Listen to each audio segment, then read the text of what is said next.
ನೀವೇನ್ ಡ್ಯೂಟಿ ಮಾಡ್ತೀರಾ ಇವಾಗ ಪ್ರೆಸೆಂಟ್? ನಿಮ್ಮ ಎಲ್ಡ್ ಕಾರ್ ಇದೆಯಲ್ಲ, ಎಲ್ಡ್ ಕಾರಲ್ಲಿ ಏನೇನ್ ಡ್ಯೂಟಿ ಮಾಡ್ತೀರಿ? ಅದ್ ಬಂದ್ಬಿಟ್ಟು ಪ್ಯಾಕೇಜ್ ಔಟ್ ಸ್ಟೇಷನ್ ಯಾವ ಇದೆ ಅದೆಲ್ಲ ಮಾಡಿಸ್ತಾ ಇರ್ತೀನಿ ಕೃಷ್ಣದಲ್ಲಿ. ನಮ್ಮ ಹುಡುಗನೇ ಓಡಿಸ್ತಾನಂತಮ್ಮ. ಇದು ಬಂದ್ಬಿಟ್ಟು ನಾನು ಓಡಿಸ್ತಾ ಇದ್ದೀನಿ. ಇದರಲ್ಲಿ ಒಂದು 40 to 50% ಔಟ್ ಸ್ಟೇಷನ್ ಹೊಡಿತೀನಿ. ಇನ್ನ ಒಂದು 20 to 30% ಏರ್ಪೋರ್ಟ್ ಪಿಕಪ್ ಡ್ರಾಪ್ ಮಾಡ್ಕೊತೀನಿ. ಇನ್ ಮಿಕ್ಕಿದ ಒಂದು 30% ಓಲಾ ಉಬರ್ ರ್ಯಾಪಿಡೋ ನಮ್ಮ ಐತೆ. ಒಟ್ಟು ಅದು ಅಂತ ಇಲ್ಲ, ನನಗೆ ದುಡ್ಡು ಬೇಕಷ್ಟೇ. ಓಕೆ, ಯಾವ ಡ್ಯೂಟಿ ಅಲ್ಲ ಸರಿ, ನಮ್ಗೆ ಇದು ಅರ್ನಿಂಗ್ಸ್ ಆಗ್ತದೆ ಸರಿ. ಇವಾಗೆಲ್ಲ ವಾಟ್ಸಪ್ ಗ್ರೂಪ್ ಅಲ್ಲೆಲ್ಲ ತುಂಬಾ ಜನ ಡ್ಯೂಟಿ ಮಾಡ್ತಾರೆ. ಅದೇ ನಾನು ಅದನ್ನು ಮಾಡ್ತೀನಿ. ಅದು ಮಾಡ್ತೀರಿ? ಹೆಂಗೆ ಅವೆಲ್ಲ? ಈಗ ನಾವೊಂದು ಬ್ರಾಡ್ಕಾಸ್ಟ್ ಅಂತ ಮಾಡ್ಕೊಂಡಿರ್ತೀವಿ, ಒಂದಷ್ಟು ಜನ ಇರ್ತೀವಿ. ನಮಗೊಂದಷ್ಟು ಬುಕಿಂಗ್ ಬರುತ್ತೆ, ಬ್ರಾಡ್ಕಾಸ್ಟ್ ಅಲ್ಲಿ ಹಾಕ್ತಿವಿ. ಅಲ್ಲಿ ಯಾರು ನಿಯರ್ ಇರ್ತಾರೆ ಅವ್ರು ಎತ್ಕೊಳ್ಳಿ. ಯಾರು ಕೊಡ್ತಾರೆ ನಿಮ್ಗೆ ಒಂದು ಡ್ಯೂಟಿಗಳ? ನಾವೆಲ್ಲ ಆಫೀಸ್ ವೆಬ್ಸೈಟ್ ಮಾಡಿರ್ತಾರೆ, ವೆಬ್ಸೈಟಿಗೆ ಹೋಗುತ್ತಲ್ಲ, ಅವರು ಒಂದು ಗ್ರೂಪ್ ಮಾಡಿರ್ತಾರೆ. ಆ ಗ್ರೂಪ್ ಅಲ್ಲಿ ನಾವುಗಳು ಇರ್ತೀವಿ. ಓಕೆ, ಅವ್ರು ಹಾಕ್ತಾಗ ನಿಯರ್ ಬೈ ಅಂತ ನಾವು ತಗೊಂಡು ಪೇಮೆಂಟ್ ಎಲ್ಲ ಹೆಂಗ್ ಬರುತ್ತೆ ನಿಮ್ಗೆ? ಅದು ಪೇಮೆಂಟ್ ಎಲ್ಲ ಇಷ್ಟು ದಿವಸ ಅಂತ ಹೇಳಿರ್ತಾರೆ. ಅವರೆಲ್ಲ ಹಿಸ್ಟ್ರಿ ಬರ್ಕೊಂಡಿರ್ತಾರೆ. ಫೋನ್ ಮಾಡೋದು, ಇಂಥ ದಿವಸ ಪೇಮೆಂಟ್ ಮಾಡ್ಕೊಡ್ತಾ ಆಗಿದೆ ತಳಪ್ಪ. ಅಂದ್ರೆ 1 ವೀಕ್ ಆತರ ಇರುತ್ತೆ, ಇಲ್ಲಾಂದ್ರೆ 1 ವೀಕ್, ಇವತ್ತು ಮಾಡಿದ್ರೆ 20 ಡೇಸ್, ಹೌದಾ? ಈ ತರ ಎಲ್ಲ ಇರುತ್ತೆ. ಕಂಪ್ನಿ ಏನೆಲ್ಲ ಕೊಡ್ತಾರೆ ಅವರು ಡ್ಯೂಟಿಗಳ? ಪ್ಯಾಕೇಜ್ ಕೊಡ್ತಾರೆ, ಔಟ್ ಸ್ಟೇಷನ್ ಕೊಡ್ತಾರೆ, ಏರ್ಪೋರ್ಟ್ ಪಿಕಪ್ ಡ್ರಾಪ್ ಕೊಡ್ತಾರೆ. ಪೇಮೆಂಟ್ ಹೆಂಗೆ ಅಂತ ಕಿಲೋಮೀಟರ್ ಕೊಡ್ತಾರೆ? ಈಗ ಏರ್ಪೋರ್ಟ್ ಅಂದಾಗ ಅಲ್ಲಿ ಎಲ್ಲಿ ಡಿಸ್ಟೆನ್ಸ್ ನೋಡ್ತಾರೆ, ಅದ್ರ ಮೇಲೆ ಅಮೌಂಟ್ ಆಗಿ. ಓಕೆ, ಡಿಸ್ಟೆನ್ಸ್ ಮೇಲೆ ಕೊಡ್ತಾರೆ. ಆಮೇಲೆ ಔಟ್ ಸ್ಟೇಷನ್ ಹೋಗ್ತಾರೆ, ಅವಾಗ ಹೆಂಗ್ ಚಾರ್ಜ್ ಮಾಡ್ತೀರಿ ನೀವು? ಔಟ್ ಸ್ಟೇಷನ್ ಎಲ್ಲ ಅದೇ ಕೃಷ್ಣ ಕೆಲವು ಟೈಮು ಡಿಮ್ಯಾಂಡ್ ಆಗುತ್ತೆ, ಗಾಡಿಗಳೇ ಸಿಗಲ್ಲ, ಅವಾಗ ಜಾಸ್ತಿ ಇರುತ್ತೆ ರೇಟ್. ಕೆಲವು ಟೈಮ್ ನಾರ್ಮಲ್ ಇರುತ್ತೆ. ಆತರ ನಾರ್ಮಲ್ ಇದ್ದಾಗ ಒಂದು ರೇಟ್ ಮಾಡ್ತೀರಾ, ಡಿಮ್ಯಾಂಡ್ ಇದ್ದಾಗ ಒಂದು ರೇಟ್ ಮಾಡ್ತೀರಾ? ಒಂದು ರೇಟ್ ಆಗುತ್ತೆ, ಅಂದ್ರೆ ಫಿಕ್ಸ್ ಏನಿಲ್ಲ. ಫಿಕ್ಸ್ ಏನಿಲ್ಲ. ಯಾಕೆಂದ್ರೆ ಇಲ್ಲಿ ಒಂದೇ ತರ ಇರಲ್ಲ. ಕೆಲವು ಟೈಮ್ ಡೀಸೆಲ್ ರೇಟ್ ಜಾಸ್ತಿ ಆಗ್ಬಿಡುತ್ತೆ, ಕೆಲವು ಟೈಮ್ ಡೀಸೆಲ್ ರೇಟ್ ಕಮ್ಮಿ ಆಗುತ್ತೆ. ಇವತ್ತಿಗೂ ನಾನು ಇಂಡಿಕಾ ಇಟ್ಟಾಗ್ಲೂ 8.5 to 9 ರೂಪಾಯಿ ಕಿಲೋಮೀಟರ್ ಹೊಡಿತಾ ಇದ್ದೆ ಅವಾಗ್ಲೇ. ಇವತ್ತಿಗೂ 10 ರೂಪಾಯಿ ಕಿಲೋಮೀಟರ್ ಹೊಡಿಯೋರಿದ್ದಾರೆ ಇವತ್ತಿಗೂ. ಇವಾಗೂನು ಅದೇ CNG ಗಾಡಿಗಳು ಹೊಡಿಬೋದನ್ನ ಹೊಡಿತಾರೆ. ಮಿನಿಮಮ್ ಅಂದ್ರೆ ನಮ್ಗೆ ಈಗ ಒಂದು ETS ತಗೊಂತೀವಿ ಅಂದ್ರೆ 12 ರಿಂದ 13 ರೂಪಾಯಿ AC ಡ್ಯೂಟಿ ಮಾಡ್ಬೇಕು, ಇಲ್ಲ ವರ್ಕೌಟ್ ಆಗಲ್ಲ. ನಾವೊಂದು ಹೊರಗಡೆ ಹೋಗ್ತಾ ಇದೀವಿ ಅಂದ್ಮೇಲೆ ಒಂದ್ 2,000 ಮಿಕ್ಕಿಲ್ಲ ಅಂದ್ರೆ ವೇಸ್ಟ್. ಹೌದು, 300 ಕಿಲೋಮೀಟರ್ ಗಾಡಿ ಓಡಿಸ್ತಾರೆ. ಈಗ ಸರ್ ಮೊದ್ಲು ಹೆಂಗ್ ಗೊತ್ತಾ, ಯಾರೊಬ್ರು ಕಸ್ಟಮರ್ ಬಂದು ಅಂದ್ರೆ ಸರ್ ಅಲ್ಲಿಗೆ ಹೋಗ್ಬೇಕು ಇಲ್ಲಿ ಹೋಗ್ಬೇಕು ಅಷ್ಟೇ ಹೇಳ್ತಾ ಇದ್ದವ್ರು, ಇನ್ನೆಲ್ಲ ಇದ್ ಮಾಡ್ತಾ ಇರಲಿಲ್ಲ. ಈಗ ಗೂಗಲ್ ಸರ್ ಇದೊಂದು ಪ್ಲೇಸ್ ಯಾವ್ದು ಎಕ್ಸ್ಟ್ರಾ ಇದೆ ನಡ್ರಿ ಸರ್, ಸರ್ ಆ ಕಡೆ ಇನ್ನೊಂದು ಐತೆ ನಡ್ರಿ ಸರ್, ಕರೆಕ್ಟ್ ಆಗಿ ಹೋಗಿ ಬರೋಷ್ಟು ಕಿಲೋಮೀಟರ್ ಏನೇ ಕರೆಕ್ಟ್ ಆಗಿ ಓಡಿಸ್ತಾರೆ. ಏನು ಬಿತ್ತಲ್ಲ. ಹೌದು, ಮೊದ್ಲು ಅಷ್ಟು ಕಿಲೋಮೀಟರ್ ಬಿತ್ತೈತೆ ಏನೋ ಮಾಡ್ಬೋದಾಗಿತ್ತು. ಎಲ್ಲ ಹೋಯ್ತು ಸರ್, ಡ್ರೈವಿಂಗ್ ಫೀಲ್ಡ್ ತುಂಬಾ ಹಾಳಾಗಿ ಹೋಗ್ಬಿಟ್ಟಿದೆ ಈಗ. ಅಂದ್ರೆ ಸರ್ ಇವಾಗ ಒಂದು ಡೇ ಟ್ರಿಪ್ ಮಾಡಿ ಒಂದು ಡೇಗೆ ಎಷ್ಟು ಅಂತ ಕಿಲೋಮೀಟರ್ ಫಿಕ್ಸ್ ಮಾಡ್ತೀರಾ ಹೆಂಗೆ ನೀವು?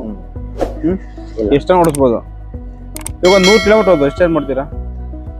ಎಲ್ಲಿಗೆ? ಇಲ್ಲ, ಅದು ಡಿಪೆಂಡ್ ಅಪಾನ್ ಸಿಟಿ ಒಳಗಡೆ ಔಟ್ಸ್ಕರ್ಟ್ ಈ ತರ. ಇವಾಗ ಔಟ್ ಸ್ಟೇಷನ್ಗೆ ಒಂದು ದಿನ ಮಿನಿಮಮ್ 300 ಕಿಲೋಮೀಟರ್ ಆಗುತ್ತೆ. ಮಿನಿಮಮ್ 300 ಕಿಲೋಮೀಟರ್ಗೆ ನೀವು ಓಡಿಸಿಬಿಡಿ ಸರ್. 2021ರಲ್ಲಿ ನಂದು ಶಿಫ್ಟ್ ತಗೊಂಡ್ ಹೋಗಿದ್ದೀನಿ. 3 ದಿವಸಕ್ಕಿಂತ ಬುಕ್ಕಿಂಗ್ ಕರ್ಕೊಂಡು ಹೋಗಿದ್ದು ಸರ್. ಶ್ರೀನಿವಾಸ್ ರೆಡ್ಡಿ ಅಂತ ಅವ್ರ ಹೆಸರು, ಸರ್ನೇನು. ಹೆಬ್ಬಾಳ ಪಿಕಪ್ ಮಾಡ್ಕೊಂಡು ಹೋದೆ, ಮಸನಗುಡಿಗೆ ಹೋಗ್ಬೇಕಾಯ್ತು. ಇಲ್ಲಿಂದ ತಗೊಂಡು ಸರ್ ಮಸನಗುಡಿಗೆ ಹೋಗಿ ನಿಲ್ಸಿರೋದಷ್ಟೇ, ಅವೇ 1 ಕೋಟಿ ಕೂಡ. ಗಾಡಿ ಯಾವ್ದೋ ಬರ್ಬೇಕಾಗಿದ್ದು ಮಿಸ್ ಆಗಿರೋದಕ್ಕೆ ಚಿಕ್ಕ ಗಾಡಿ ಕಳ್ಸ್ಬಿಟ್ರು. ಈ ಗಾಡಿಲಿ ಹೋಗ್ಬಿಟ್ರೆ ನಾನು ಏನ್ರಾ ಇಂತ ಚಿನ್ನ ಬಂಡಿ ಪಂಪಿಚಾರ ಈ ಬಂಡಿ ಹೇಳ್ತೇನೆ ನಾನು ಚಂಪೇಶ್ವರ ಬಿಡು ಅಂತ ಹೇಳ್ತಾರೆ. ನಾನ್ ಯಾಕೆ ತಾಯ್ತಾಳೆ ಒಂದೊಂದು ನಾನು ಯೋಚನೆ ಮಾಡ್ತಾ ಇದ್ದೀನಿ. ಓಕೆ ಅಂದ್ಬಿಟ್ಟು ಹೆಂಗ ಪಾಪ ಅವನು ಸ್ಟಾರ್ಟಿಂಗ್ ನೋಡ್ಬೇಕಾದ್ರೆ ನನಗೆ ತುಂಬಾ ಕೋಪ ಅವನ ಮೇಲೆ. ಏನ್ ಗುರು ನಿಂಗೆಲ್ಲ ಮಾತಾಡ್ತಾ ಇದ್ದಾನೆ, ನನಗೆ ಬುಕ್ಕಿಂಗೇ ಬೇಡ, ಹೋಗ್ಬೇಡ ಬೇಡ, ಒಂದಷ್ಟು ಕೋಪ ಬಂದಿತ್ತು. ಅವ್ರನ್ನ ಮೇಂಟೈನ್ ಮಾಡಕ್ ಒಬ್ರು ಡಾಕ್ಟರ್ ಕರ್ಕೊಂಡ್ ಬಂದಿದ್ದಾರೆ, ಜೊತೆಗೆ ಒಬ್ಬ ಫ್ರೆಂಡ್. ಸರ್ ಇಲ್ಲಿಂದ ಹೊರಟ್ವಿ, ಇಲ್ಲಿಂದ ಹೊರಟು ಎಲ್ಲ ಏನೇನೋ ತಗೊಂಡ್ರು. ಎಲ್ಲೋ ಗಾಡಿ ಎಲ್ಲೋ ಫುಲ್ ಲೋಡ್ ಅದಿಕೊಂಡ್ಬಿಟ್ಟೈತೆ, ನನಗೆ ಹೊಟ್ಟೆ ಎಲ್ಲ ಉರಿತೈತೆ. ಏನಪ್ಪಾ ಇದ್ರು ಹಿಂಗೆಲ್ಲ ಅದಿಕೊಂಡ್ಬಿಟ್ಟೈತೆ ಹಂಗಿಂತ. ವೈಶಾಲಿ ಕರ್ಕೊಂಡೋದ್ರು. 2021ರಲ್ಲಿ ವೈಶಾಲಿ ಓಪನ್ ಆಗಿದೆ. ನಮಗೆ ಟೂರಿಸ್ಟ್ ಅಂತ ನಾನು ಅವಾಗಲೇ ಸ್ಟಾರ್ಟ್ ಮಾಡಿದ್ದೆ. ನಾನು ಯಾವ ಹೋಟ್ಲುಗಳು ಅದು ಅಂತ ಇದು ಮಾಡ್ತಾ ಇಲ್ಲ, ವೈಶಾಲಿ ಅಂತ ಹಾಕೊಂಡ್ಬಿಟ್ಟು ಅಲ್ಲಿ ಕರ್ಕೊಂಡೋದ. ನನಗೆ ಗೊತ್ತಿಲ್ಲ ಸರ್, ಒಂದು ವೆಜ್ ಮೀಲ್ಸ್ ಕೊಡಿ ಅಂದೆ. ಸರ್ ವೆಜ್ ಮೀಲ್ಸ್ ಅಲ್ಲ, ಇಲ್ಲಿ ಓನ್ಲಿ ನಾನ್ ವೆಜ್ ಅಂತ. ಅದು ಗೊತ್ತಿತ್ತಿಲ್ಲ ನನಗೆ. ಗರಂ ಕರಿ ಕೇಳ್ಕೊಂಬಾರ್ದು, ಸೀರಿಯಸ್ ಗೊತ್ತಿಲ್ಲ ಅವತ್ತು. ನಾನು ಹೋಗ್ಬಿಟ್ಟು ಚಿಕನ್ ಬಿರಿಯಾನಿ ಆರ್ಡರ್ ಮಾಡಿದೆ ಫಸ್ಟ್. ನಾನು ಅವ್ರಿದ್ದವರು ಮತ್ತೆ ಕರೆದ್ರು, ಅವನೇನು ಬುಕ್ ಮಾಡೋನು ಅಂದ್ರು. ಚಿಕನ್ ಬಿರಿಯಾನಿ, ಚಿಕನ್ ಕೊಡೋಣ ಮಟನ್ ಕೊಡೋಣ. ಯಾಕೆಂದ್ರೆ ನಾನು ಇಲ್ಲಿ ಬಂದಾಗ ಸ್ಟಾರ್ಟಿಂಗ್ ಅಲ್ಲಿ ನಂಗೆ ರೇಗಾಡ್ತಾ ಇದ್ದ. ಸೆಕೆಂಡ್ ಇದಕ್ಕೆ ಹೋದ್ಮೇಲೆ ಅವನು ಒಂದಷ್ಟು 10 kg ಹಣ್ಗಳು ತಗೊಂತಾ ಇದ್ದಾನೆ. ಅಷ್ಟೊಂದು ಹಣ್ಗಳು ತಗೊಂತಾ ಇದ್ದಾನೆ. ತಿನ್ನೋಕೆ ಏನಕ್ಕದು? ತಿನ್ನಕ್ಕೆ ಅಷ್ಟೊಂದು ತಿಂತಾರ? ಎಲ್ಲ ಸೇರಿಸಿ ಒಂದು 15 kg ಹಣ್ಣು ತಗೊಂಡಿದ್ದಾನೆ. ಡಿಕ್ಕಿಗೆ ಹಾಕೊಂಡಿದ್ದಾರೆ. ಅವ್ನು ಯಾಕೆ ಹಿಂಗ್ ತುಂಬ್ತಾನಪ್ಪ, ನನಗೆ ಒಟ್ಟು ಉರಿತೈತೆ, ಗಾಡಿ ಬೇರೆ ಕುತ್ಕೊಂತೈತೆ. ಡೀಸೆಲ್ ಹಾಕ್ಸಿದ್ದು ನಾನು 2200 ಡೀಸೆಲ್ ಹಾಕ್ಸ್ಕೊಂಡಿದ್ದೆ, ಓಡ್ ಬೇಡ ಅಂದ್ಬಿಟ್ಟು. ಪಿಕಪ್ ಎಲ್ಲ ಮಾಡ್ಕೊಂಡು ವಯಸ್ಸಲ್ಲಿ ಊಟ ಮಾಡ್ಕೊಂಡು ಅಲ್ಲಿಂದ ಡೈರೆಕ್ಟ್ ಮೈಸೂರಿಗೆ ಹೋದ್ವಿ. ಮೈಸೂರಲ್ಲಿ ಸ್ವಲ್ಪ ತೀರ್ಥ ಹೌದನ್ರ ಪಾರ್ಸಲ್ ಓಕೆ ಮತ್ತೆ ತಗೊಂಡ್ರು. ಅದು ಇಟ್ಟು ಏನೋ ಮಾಡ್ತಾನೆ ಗುರು ನನ್ನ ಅಂತ ಅನ್ಕೊಂಡೆ. ಮಸನಗುಡಿ ಇಲ್ಲ, ಅವಂದೇ ರೆಸಾರ್ಟ್, ಓನ್ ರೆಸಾರ್ಟ್. ಎಲ್ಲಿ? ಮಸನಗುಡಿ. ಓಕೆ, ಊಟಿ. ಮಸನಗುಡಿ ಓನ್ ರೆಸಾರ್ಟ್ ಇದೆ ಅವ್ರದೇ. ಕರ್ಕೊಂಡು ಹೋದ್ರು ಸರ್. ಕರ್ಕೊಂಡು ಹೋಗ್ಬಿಟ್ಟು ಗಾಡಿ ನಿಲ್ಸಿದವತ್ತು ಅಷ್ಟೇ 258 ಕಿಲೋಮೀಟರ್ ಗಾಡಿ ಹೊಡಿತ ಅಲ್ಲಿಗೆ. ಅಂದ್ರೆ ಎಲ್ಲಾ ಕಡೆ ಸುತ್ತಾಡಿದ್ದೆಲ್ಲ ಸೇರಿ, ಮೈಸೂರಿಗೆ ಎಲ್ಲ ಸುತ್ತಾಡಿದ್ದೆಲ್ಲ ಸೇರಿ ಆ ಮಸನಗುಡಿ ಒಳಗಡೆ ಹೋಗಿ ನಿಲ್ಸೋಷ್ಟೊಳಗೆ 258 ಕಿಲೋಮೀಟರ್ ಗಾಡಿ ಹೊಡಿತೆ. ಎಲ್ಲಿಂದ ಅಂದ್ರೆ ನನ್ನ ಮನೆದೆಲ್ಲ ಓಡಾಡಿರೋದು ಸೇರಿ, ನಾನು ಓಡಾಡಿರೋದೆಲ್ಲ ಸೇರಿ ಡೀಸೆಲ್ ಹಾಕಿ ಅಲ್ಲಿ ತಗೊಂಡೋಗಿ ನಿಲ್ಸಿದ ಅಷ್ಟೇ ನನಗೆ ಆಪ್ನ. ಒಂದ್ ದಿವಸ ಆಯ್ತು, ನನಗೊಂದು ರೂಮ್ ಕೊಟ್ರು, ಎಸಿದು. ಅದ್ ನಿನ್ ರೂಮು, ಬಟ್ಟೆ ತಂದಿದ್ಯಾ, ಹೋಗು, ಇರು, ಆರಾಮಾಗಿರು ಅಷ್ಟೇ ಅಂದ್ರು. ಓಕೆ ಸರ್, ನಮ್ಗೇನು ರೂಮ್ ಕೊಟ್ಬಿಟ್ರಲ್ಲ, ಎಸಿ ರೂಮ್ ಬೇರೆ. ಆಮೇಲೆ ಅಲ್ಲಿ ಎಸಿ ಅವಶ್ಯಕತೆ ಏನಿಲ್ಲ, ಕೂಲಿಂಗ್ ಇರುತ್ತೆ. ಮಟನ್, ಚಿಕನ್, ಫಿಶ್, ಫ್ರಾನ್ಸ್ ಏನ್ ಕೇಳ್ತೀರಾ ಎಲ್ಲ.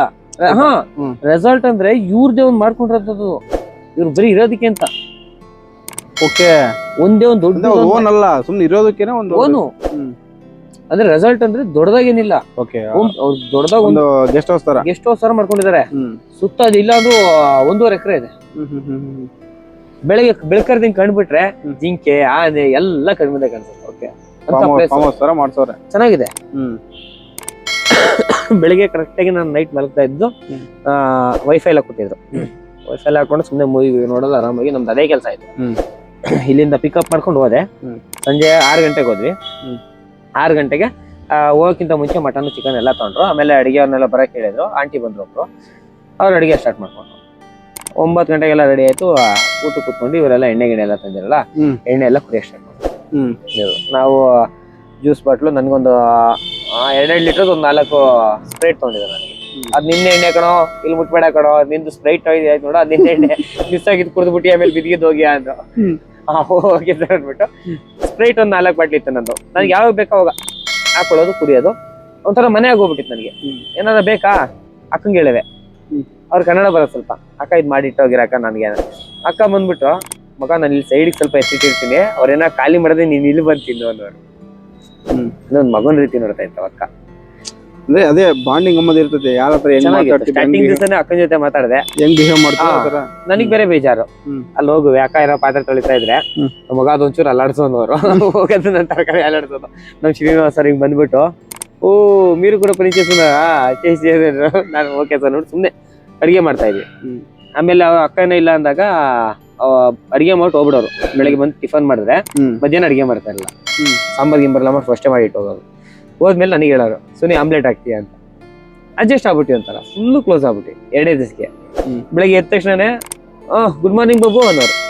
ಗುಡ್ ಮಾರ್ನಿಂಗ್ ಸರ್ ಅಂದ್ರೆ ಸುತ್ತಾಡ್ತಾ ಇದ್ದೆ. ಎಲ್ಲ ಇಬ್ರು ಚೆನ್ನಾಗಿ, ಅವ್ರು ಡಾಕ್ಟ್ರು, ನಾವು ಎಲ್ಲ ಡಾಕ್ಟ್ರು ಬಂದು ಇದ್ರ ಸೈಡ್ ಅವರು ದಾವಣಗೆರೆ ಸೈಡ್. ಅವರು ಹೈದರಾಬಾದ್ ಅಲ್ಟಾಗೆ ಇದಾಗಿದ್ದಾರೆ, ಅಷ್ಟೇ ಆಗಿದ್ದಾರೆ. ಆಮ್ಲೆಟ್ ಎಲ್ಲ ಹಾಕೊಡೋದು, ನಾವಿಗೇನ್ ಬೇಕು ಕುತ್ಕೊಳ್ಳೋದು, ತಿನ್ನೋದು. ಆಮೇಲೆ ಅವ್ರು ಇಸ್ಪೀಟ್ ಆಡೋರು, ನನಗೆ ಬರ್ತಾ ಇರ್ಲಿಲ್ಲ ಅದು. ಹಿಂಗ್ ಕುತ್ಕೊಂಡು ನೋಡೋದು ನಾನು, ಏಯ್ ಯಾವ್ದು ಆಗ್ತಾವ ನೋಡ. ಚೆನ್ನಾಗಿತ್ತು ಅದು. 2ನೇ ದಿವಸ ಆಯ್ತು. 2ನೇ ದಿವಸ ಆಯ್ತು. 3ನೇ ದಿವಸ ಇವತ್ತು ಹೊರಟ್ಬಿಡೋಣ ತೆಗೆ ಅಂತ ನನಗೊಂಥರ ಬೇಜಾರು. ಏನೋ ಒಂಥರ ಪ್ರಕೃತಿ ಒಳಗಡೆ ಹೆಂಗೆ ಗ್ರೀನರಿ ಸಕ್ಕದಾಗಿರುತ್ತಲ್ಲ, ಇದು ಬಿಟ್ಟು ಹೋಗ್ಬೇಕಲ್ಲ ಅಂತ ಬೇಜಾರಾಗ್ತಾ ಇತ್ತು. ನಾನ್ ನಮ್ ಡಾಕ್ಟರ್ಗಿದ್ದಾರೆ, ಸರ್ ಹೊರಡೋದ ಇವತ್ತು ಅಂದೆ. ಯಾರು ಹೇಳಿದ್ರು ಹೊರಡಕ್ ನಿಮ್ಗೆ ಅಂದ್ರು. ಅವ್ರು 3ನೇ ದಿವಸಕ್ಕೆ ಸರ್ ಗಾಡಿ ಬುಕ್ ಮಾಡಿರೋದು ಅಂದೆ.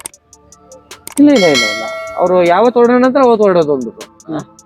ಅವತ್ತು ಹೊರಡೋಣ ಅಂತಾರೆ, ಅವತ್ತು ಹೊರಡೋದು. ಏನ್ ಸರ್ ಮಾತಾಡ್ತಾ ಇದ್ರ ಅಂದೆ. ಟ್ರಾವೆಲ್ಸಿಗೆ ಫೋನ್ ಹೊಡೆದ್ಬಿಟ್ಟೆ. ಓಡೋದು ನೋಡಿದ್ರೆ 258 ಕಿಲೋಮೀಟರ್ ತಗೊಂಡೋಗಿ ನಿಲ್ಸಿರೋ ಗಾಡಿ ಎತ್ತಿಲ್ಲ. ಚಾರ್ಜ್ ಮಾಡ್ತಿರಲ್ಲ, 300 ಲಿಮಿಟ್ ಇದೆ. ಅವ್ನು 900 ಕಿಲೋಮೀಟರ್ ಲಿಮಿಟ್ ಹೇಳಿ ಕಳ್ಸಿದ್ದಾನೆ ನನಗೆ ಆಲ್ರೆಡಿ. ನಿಲ್ಸಿದೆ. ನಾನು ಫೋನ್ ಮಾಡಿದೆ, ಅಣ್ಣ ಇವತ್ತೇನೋ ಬರೋದು ಗ್ಯಾರಂಟಿ ಅನ್ಕೋಣ ಅಂತೆ. ತಲೆ ಕೆಡ್ಸ್ಕೊಂಬೇಡ, ಅವ್ರು ಇನ್ನ 10 ದಿವಸ ಬಿಟ್ಟು ಬಂದ್ರು ನಿನ್ಗೆ ಏನ್ ಪೇಮೆಂಟ್ ಬರ್ಬೇಕು ಅದ್ ಬರುತ್ತೆ, ನೀನ್ ಸುಮ್ನೆ ಇರೋ ಅಂದ್ರು. 2 ದಿವಸ ಆಯ್ತು, 3 ದಿವಸ ಆಯ್ತು. 4ನೇ ದಿವಸ ಬಂದ್ಬಿಟ್ಟು ಜೀಪ್ ಬುಕ್ ಮಾಡೋದು, ನೈಟ್ ಟೈಮ್ ಸಫಾರಿ. ಓಕೆ, ಹುಲಿ ಕಾಣಿಸ್ಬೋದು, ಅದು ಇದು ಅಂತೆಲ್ಲ ನೋಡ್ಕೊಂಡು ಎಲ್ಲ ಕಡೆ ಒಂದು ರೌಂಡು ಫಾರೆಸ್ಟ್ ಸಫಾರಿ ನೈಟ್ ಅಲ್ಲೇ ಇರುತ್ತೆ. ಅದು ಗೌರ್ಮೆಂಟ್ ಇಂದ ಬುಕ್ ಮಾಡ್ಕೊಂಡಿದ್ರು, ನಾನು ಕರ್ಕೊಂಡು ಹೋದ್ರು. 6ನೇ ದಿವಸ ಗಾಡಿ ಸ್ಟಾರ್ಟ್ ಮಾಡಿದೆ. ಸ್ಟಾರ್ಟ್ ಆಗ್ಲಿಲ್ಲ. ನಿಂತಂಗೆ ನಿಂತ್ಬಿಟ್ಟೈತೆ, ಕೋಲ್ಡ್ಗೆ ಇದಾಗೋಗ್ಬಿಟ್ಟಿದೆ. ಆಮೇಲೆ ಅದ್ ಯಾರ ಹತ್ರ ಬ್ಯಾಟ್ರಿ ಎಲ್ಲ ತಗ್ಬಿಟ್ಟು ಸ್ಟಾರ್ಟ್ ಮಾಡ್ಸಿದ್ವಿ. ಸ್ಟಾರ್ಟ್ ಆಯ್ತು. 6ನೇ ದಿವಸದ ಗಂಟೆ ಗಾಡಿ ಸ್ಟಾರ್ಟ್ ಮಾಡಿಲ್ಲ, ನಿಂತಂಗೆ ನಿಂತಿದೆ. ಓಕೆ. ಆಮೇಲೆ 6ನೇ ದಿವಸ ಸ್ಟಾರ್ಟ್ ಮಾಡ್ಕೊಂಡು ಸಂಜೆಗೆ ಅಡಿಗೆ ಆಂಟಿಗೆ ಟೈಮ್ ಆಗೋಗ್ಬಿಟ್ಟಿತ್ತು, ಬಿಟ್ಕೊಡು ಅಂದ್ರು. ಹೋದೆ ಬಿಡೋಣ ಅಂದ್ಬಿಟ್ಟು. ಅದು ಬಂದ್ಬಿಟ್ಟು ಕಾಡು ಒಳಗಡೆ, ಗಾಡಿ ಅಂತ ಇದಿಂಗಿಲ್ಲ, ಕಾಡು ಒಳಗಡೆ ನೋಡಿಲ್ಲ ರೋಡ್ಗಳು ಹೆಂಗಿರುತ್ತೆ ಅಂತ. ಹೌದು. ಅಲ್ಲಿ ಬಿಟ್ಟೆ. ಅವಕ್ಕ ಬಿಟ್ಮೇಲೆ ಆನೆ ಇರುತ್ತೆ, ಜೋಪಾನ. ಆನೆಗೇನೆ ಬಂದ್ರೆ ಹೆಡ್ಲೈಟ್ ಆಫ್ ಮಾಡಿ ಗಾಡಿ ಆಫ್ ಮಾಡ್ಬಿಟ್ಟು ಹಿಂದ್ಗಡೆ ಸೀಟಲ್ಲಿ ಮೈಕೊಂಡ್ರು. ಏನ್ ಮಾತಾಡ್ತಾ ಇದೀಯ ನೀನು? ಹಿಂಗ ಈಗಲೇ ಇನ್ನು ಒಬ್ಬನೇ ಎದುರಿಸ್ತಾ ಇದೆಯಲ್ಲ ನೀನು ಅದೇ. ಇಲ್ಲ ಹೋಗು ಅಂದ್ರು. ಕರೆಕ್ಟ್ ಆಗಿ ನಮ್ಮಮ್ಮ ಫೋನ್ ಮಾಡಿದ್ರು, ಮಾತಾಡ್ಕೊಂಡು ಹೋಗ್ತಾ ಇದೆ. ರೆಸಾರ್ಟ್ ಎಂಟ್ರಿ ಮೇಲ್ಗಡೆಯಿಂದ ಫೋಕಸ್ ಲೈಟ್ ಬಿಡ್ತಾ ಇದ್ದಾರೆ. ಯಾರು? ನಮ್ಮ ಸರ್ಗಳು. ಓಕೆ. 3 ಜನ 2 ಫೋಕಸ್ ಲೈಟ್ ಬಿಡ್ತಾ ಇದಾರೆ. ನಾನ್ ಏನಕ್ಕೆ ಹಿಂಗ್ ಬಿಡ್ತಾವ್ರಲ್ಲ ಅಂತ ಸರ್ ಏನಿಲ್ಲ, ಗೇಟ್ ಹಿಂಗ್ ರೈಟ್ ಅಂತ ತಗೊಂಡೆ. ಇಂಥವನೇ ಒಂಟೆ ತಲಗ ಲೈಟ್ ಆಫ್ ಮಾಡಿ ಫಸ್ಟ್ ಗಾಡಿ ಆಫ್ ಮಾಡೋದು ತಿರ್ಸಿದ್ರು. ಆಫ್ ಮಾಡಿ ಗಾಡಿ ಆಫ್ ಮಾಡಿ ಡೋರ್ ಎಳೆದ್ಬಿಟ್ಟು ಓಡ್ಬಿಟ್ಟೆ ಸೈಡಿಗೆ. ಅದು ಅಲ್ಲಿ ಇನ್ನೂ ತುಂಬಾ ದೂರ ಇತ್ತು. ನಾನು ಇಲ್ಲಿದ್ದೀನಿ ಅಂದ್ರೆ ಅವನೇ ಇದ್ರಲ್ಲಿ ಅಲ್ಲಿತ್ತು. ಹಿಂಗ್ ನೋಡ್ತು ತಿರುಗ್ತು ಅಷ್ಟೇನೆ. ಹೆಡ್ಲೈಟ್ ಆಫ್ ಮಾಡಿ ಓಡೋಗ್ಬಿಟ್ಟು ಅಲ್ಲಿ ಬೇಲೆ ಹತ್ರ ಕುತ್ಕೊಂಡೆ. ನಮ್ಮಮ್ಮ ಲೈನಲ್ಲಿ ಅವ್ರೆ, ಹೋಯ್ತಾ ಅಂತವ್ರೆ. ಅದು ನಿಧಾನ ಕರ್ಕೊಂಡ್ ಬರ್ತಾ ಇದೆ. ಹೀಗೆ ಗಾಡಿ ನಿಲ್ಸಿದ್ದು ಅರ್ಧ ಗಂಟೆ ಕಾದಿದ್ದೀನಿ ಅದು ಹೋಗೋದಕ್ಕೆ. ಗಾಡಿ ಹತ್ರ ಎಲ್ಲ ಓಡಾಡ್ತು. ಹೋಗಿದ್ದೆ ತಡ ಕೀ ಎಲ್ಲ ಹಿಡ್ಕೊಂಡಿದ್ದೆ. ಲಾಕಿ ಏನಿಲ್ಲ, ಅದೇ ರಿಮೋಟ್ ಅಲ್ವಾ, ಹಂಗೆ ಲಾಕ್ ಮಾಡ್ಕೊಂಡು ಓಡೋದು ನಾನು ರೆಸಾರ್ಟ್ ಹೊರಡಿಕೆ. ಬೆಳಿಗ್ಗೆ ಎದ್ಬಿಟ್ಟು ಗಾಡಿ ಎತ್ತಿರೋದು. ಅದು ಬೇಲಿ ಗೀಲಿ ಎಲ್ಲ ಮುರಿದಾಕೊಂಡಿತ್ತು. ಫೈನಲ್ ಏನ್ ಮಾಡಿರ ಅವಾಗ? ಬಂದೆ ವಾಪಸ್ 13 ದಿವಸ. ಅಂದ್ರೆ 3 ದಿನ ಬುಕ್ ಮಾಡಿದ್ದಾದ್ಮೇಲೆ 6 ದಿನ ಗಾಡಿ ಸೆಟ್ ಮಾಡ್ತೀವಿ, ಮತ್ತೆ 13 ದಿನಕ್ಕೆ ವಾಪಸ್ ಬರ್ತೀರಾ? ಟೋಟಲ್ ಗಾಡಿ ಹೊಡಿದ್ ನನಗೆ ಬಂದ್ಬಿಟ್ಟು 600. ಹೋಗ್ತೊಂದ್ 300, ಬರ್ತೊಂದ್ 300. ಹಿಂಗೆ 1 ಲಕ್ಷದ ಕಂತೆ ಎತ್ಕೊಂಡ್ರು. ಎತ್ ಸುಮ್ಮನೆ ಕೈ ಒಂದಷ್ಟು ಕೊಟ್ರು. ಹೋಗೋದು ಹೋಯ್ತಾ ಇದ್ರು. ಅದೇ ಲೆಕ್ಕನೂ ಮಾಡಿಲ್ಲ. 60,000 ಆಯ್ತು. 60,000 ಆಯ್ತು. 60,000 ಟಿಪ್ಸ್. ಓಕೆ. ಆಮೇಲೆ ಏನಾದ್ರು ತರ್ಬೇಕು ಅಂದ್ರೆ ಅವ್ರದ್ದು ಯಾರೋ ಒಂದು ಬೈಕ್ ಇರೋದಲ್ಲಿ ಅವ್ರ ಜೊತೆ ನನ್ ಕಳ್ಸೋರು. ಒಂದು ಹತ್ತತ್ರ ಒಂದು 2,000 ಕೊಟ್ಟು ಕಳ್ಸಿದ್ರೆ ಒಂದು 500ರಿಂದ 600 ರೂಪಾಯಿ ದುಡ್ಡು ಬೇಕಾದ್ರು. ಚೇಂಜ್ ಕೇಳ್ತಾ ಇರ್ಲಿಲ್ಲ. ಹಂಚ್ಕೊ ಇಟ್ಕೊಂಡ್ಬಿಟ್ಟಿನಿ ಏನಾದ್ರು. ಅದೊಂದು ಒಂದು 4ರಿಂದ 5,000 ಆಗಿತ್ತು. ಇದೊಂದು ಬಿಲ್ಲೊಂದು 60,000 ಗಂಟೆ ಆಗಿತ್ತು. ಅವ್ರು ಒಂದು 70,000-80,000 ಮಾಡ್ಕೊಂಡಿದ್ರ? ಮಾಡಿದ್ದೀನಿ. ಅದೇ 13 ದಿನಕ್ಕೆ 70,000-80,000 ದುಡ್ಡು ಮಾಡಿದ್ರ? 60,000 ಎಲ್ಲ ಟೋಟಲ್ ಸೇರಿ ಎಲ್ಲ ಸೇರಿ ಒಂದು 60 ಆಗಿತ್ತು. ಓಕೆ. ಅದೇ ಇದೆಲ್ಲ ಸೇರ್ಕೊಂಡು ಒಂದು 3,000 ಖರ್ಚು ಮಾಡಿದ್ವಿ. ಏನ್ ಅದೃಷ್ಟ ಅಂತೀರಾ? ಅದೃಷ್ಟ ಅಂತೀರಲ್ಲ, ಅಲ್ಲಿಂದ ಡೈರೆಕ್ಟ್ ಊರಿಗೆ ಹೋಗಿದ್ ನಾನು. 4 ದಿವಸ ಬರ್ಲಿಲ್ಲ. ಈ ತರ ಕೆಲವು ಇರ್ತಾರೆ, ಕೆಲವು ಕಸ್ಟಮರ್ಗಳು ಎಲ್ಲ ಕಸ್ಟಮರ್ ನೋಡ್ಕೊಂತಾರೆ. ಈಗ ತುಂಬಾ ಜನ ಕಸ್ಟಮರ್ ಇದಾರೆ, ಮಗನ್ ತರ ನೋಡ್ಕೊಂತಾರೆ. ಅವ್ರ ಜೊತೆ ಹೋಗ್ಬೇಕಾದ್ರೆ ನಮ್ಗೂ ಒಂಥರ ಖುಷಿ ಆಗುತ್ತೆ. ಕರೀತಾರಲ್ಲಪ್ಪ, ಕರೆದ್ರೆ ಸಾಕು ಬರ್ತಾ ಇದೀನಿ. ಆಮೇಲೆ ಇದ್ರಲ್ಲಿ ಮಾತಾಡಲಿ ಒಂದು UP ಸೈಡ್ ಅವರು ಕಸ್ಟಮರ್ಗಳು ಇದಾರೆ. 5 ಜನ ಹುಡುಗರು ಬರ್ತಾರೆ, ಒಂದು ಹುಡುಗಿ ಬರುತ್ತೆ. ಅವ್ರು ಒಬ್ರು ಕಪಲ್ಸ್, 4 ಜನ ಫ್ರೆಂಡ್ಸ್, ಎಲ್ಲ ಕಾಲೇಜ್ ಫ್ರೆಂಡ್ಸ್ ಗಳೇ. ಇವರು ಲವ್ ಮ್ಯಾರೇಜ್ ಆಗಿರೋದು. ಓದೆ ಎಲ್ಲ ಒಟ್ಟಿಗೆ ಹೋಗ್ತಾರೆ. ಆ ಹುಡುಗಿ ಬಂದು ಮುಂದೆ ಕೂರುತ್ತೆ. ಇನ್ ಮಿಕ್ಕವರೆಲ್ಲ ಆರಾಮಾಗಿ ಹಿಂದೆ ಕೂತ್ಕೊಂತಾರೆ. 4 ಜನ 5 ಜನ. ನಾವು ಎಲ್ಲಿಗೆ ಹೋಗ್ತೀವಿ ಆ ಪಾಯಿಂಟ್ ಗಂಟನು ಆ ಹುಡುಗಿ ಹೆಚ್ಚಾಗಿರುತ್ತೆ. ಮಾತಾಡ್ಸ್ಕೊಂಡು ನಿದ್ದೆ ಮಾಡಲ್ಲ. ಏ ಭಯ್ಯ ನಡಿ ಭಯ್ಯ, ನೀ ತಲೆ ಕೆಡಿಸ್ಕೊಳ್ಳ, ಮನಿಕೊಳ್ಳಿ ಭಯ್ಯ ಅಂತಾರೆ. ಅದು ಯಾವ ತರ ಅಂದ್ರೆ,